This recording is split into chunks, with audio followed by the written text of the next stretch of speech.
Time now for your forewarned weather with Cedric Haynes. All right, folks, let's talk about this forecast here as we've got some changes underway for us today. We've got a strong cold front moving our way, bringing us some very gusty winds out there. This is a view from the ABC4 News studios here, 56 degrees still, but those temperatures are beginning to fall now as we've got a cold front knocking on the door. So we had temperatures quite warm out there again for us tonight in the 40s and the 50s, but that front is bringing dropping temperatures to our west. Let's take a look at the weather map right now. Here is that cold front entering into the northwestern half of the state, approaching the I-15 corridor. Ahead of it, that's where we're seeing those gusty winds, 40, 50, even up to 60 miles per hour this morning. And right along that front, we're starting to see a little precipitation trying to develop here. Some of this is making its way down to the ground here up in the higher elevations. We're seeing some of those mountain snow showers beginning to develop here as you get along and north of I-80 there. And then in the valleys, we could have a couple of sprinkles trying to get going here. A little better chance of some light rain developing back towards the west along the actual cold front itself. So as we go throughout today, we'll see that chance of some valley rain showers developing as we go throughout the day, mainly north of I-80. And of course, it's not going to be a heavy rain event or one that's going to last all day, but we'll have that chance of some of those valley rain showers for us as we go throughout today.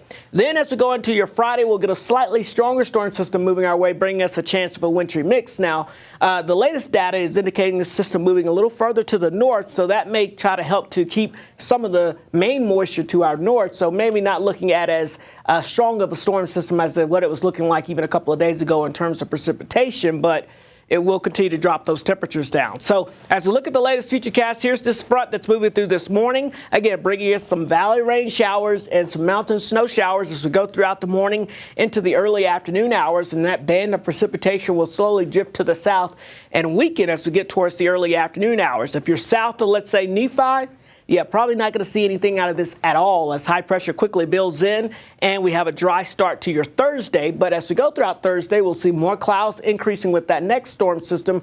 But notice here the latest track of that next storm system now, again, a little further to the north. So taking a good brunt of this moisture off towards the north into Idaho and Wyoming. But we could still have a couple of isolated mountain snow showers developing early Friday morning. And then as the actual cold front moves through, we'll see a band of valley rain and mountain snow that could switch over to even some snow showers down to the valley floors before coming to an end Friday night. As far as precipitation totals go, again, not a major precipitation event, but a 1/4 of an inch to a 1/2 an inch up and down the I-15 corridor through about central portions of the state. But then notice in the mountains, we could see more likely a 1/2 an inch to an inch of precipitation. So that could add up to some eventual snowfall totals. With this first system going in on Wednesday, notice the snowfall totals confined only to the mountains, and specifically, we're talking about over towards, let's say, the Uintas and off towards the mountains north of I-80. Now, as we get into the Friday system, that one will bring a little better chance of some light snow accumulations down to, let's say, like the benches, where we can see a trace to an inch of snow, 1 to 3 inches, particularly in the Wasatch Back.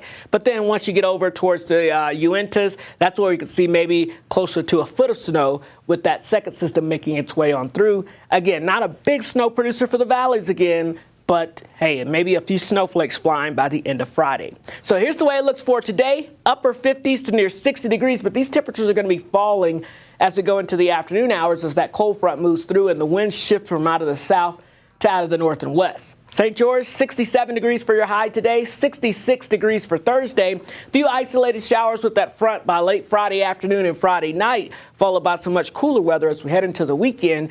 The Wasatch Front, scattered showers and mountain snow showers for us today. Otherwise, those 50s dropping into the 40s later today. And then notice we'll have a stronger front for Friday into the weekend to knock those temperatures well back down to winter-like conditions.